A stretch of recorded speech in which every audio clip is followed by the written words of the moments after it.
Welcome back to Sports Talk ATL. I am Chase Earl, joined by Alex Lord. Thank you guys so much for joining us on this Friday evening. We are doing a way too early, or maybe just a too early. I don't know what point is it way too early and what point's it too early, but it's a Braves trade deadline primer here tonight. We just talked about Travis d'Arnaud being a possible trade candidate. We nixed that idea. Now let's talk about guys that the Braves could target, and we're going to start this segment off. What are the biggest needs for the Braves right now as we look at the roster? I'll go ahead and nix one of them. The offense doesn't need to be fixed. This offense has like a 900 OPS in June. We're seeing guys like Eddie Rosario really come up big. I mean, he's now been a big part of this offense for the last, really since late April. Marcell Ozuna has been a big part of this offense. Michael Harris is turning around. We know how good the infield is, especially with Orlando Arcia. Shortstop is no longer a need. Catcher, loaded. The only place on the whole roster, as far as position players, I could see the Braves upgrading is the bench. Maybe they go out there and get a need. Even then, I like Kevin Pillar has been awesome. Yeah, Kevin Pillar's been great, but it's still best 26-man roster. You want to get the best 26 guys. To me, Sam Hilliard, I mean, he's basically been a ghost since April. We haven't really seen him, but at the same time, Sam Hilliard does provide value that you're looking for. Because listen, with the DH, you don't need a bunch of pinch hitters and stuff like that. It's not necessarily. A lot of the guys on the bench, you just want guys that can fill in certain positions and play defense and fill a purpose. And Sam Hilliard can play good defense. He can steal bases. That's really all you're looking for out of him. He doesn't need to ever be in the lineup or pinch hit or do anything. Like you don't need it. You have a DH for a reason. So I don't even think that needs to be upgraded. And also in Gwinnett, you got this guy Forrest Wall, who I think is a sneaky guy that could end up making the playoff roster because he can play defense.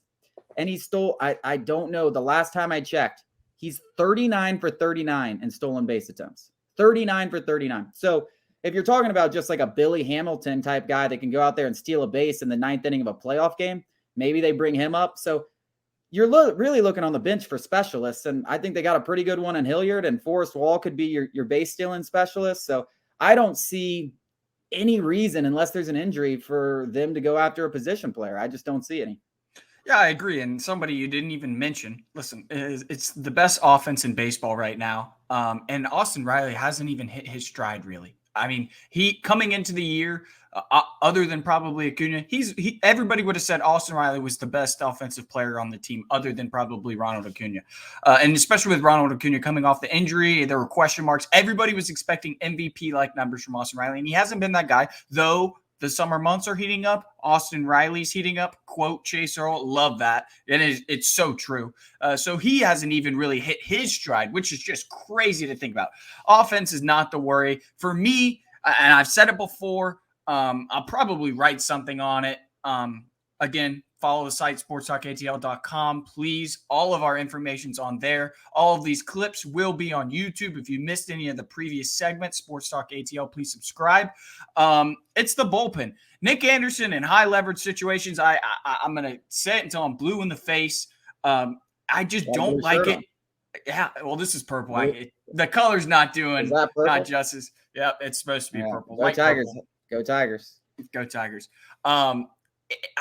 I don't like the idea of Nick Anderson in a high leverage situation in October. Hopefully, as it starts to get healthier, Dylan Lee, Jesse Chavez, Jesse Chavez has just been Mariano Rivera in a Braves uniform, but still, I don't know if I love him in October in a high leverage situation. I don't like Nick Anderson. I know he's been pretty good. He's been really good for us. And you did a piece on it on the Fangraphs article, and how, it's kind of a false bottom and he could fall out anytime. And I'm not even basing it on that. I'm just watching the game, and it feels like he's just one inning away from just getting smacked. I don't like him in any of the 7th, 8th innings.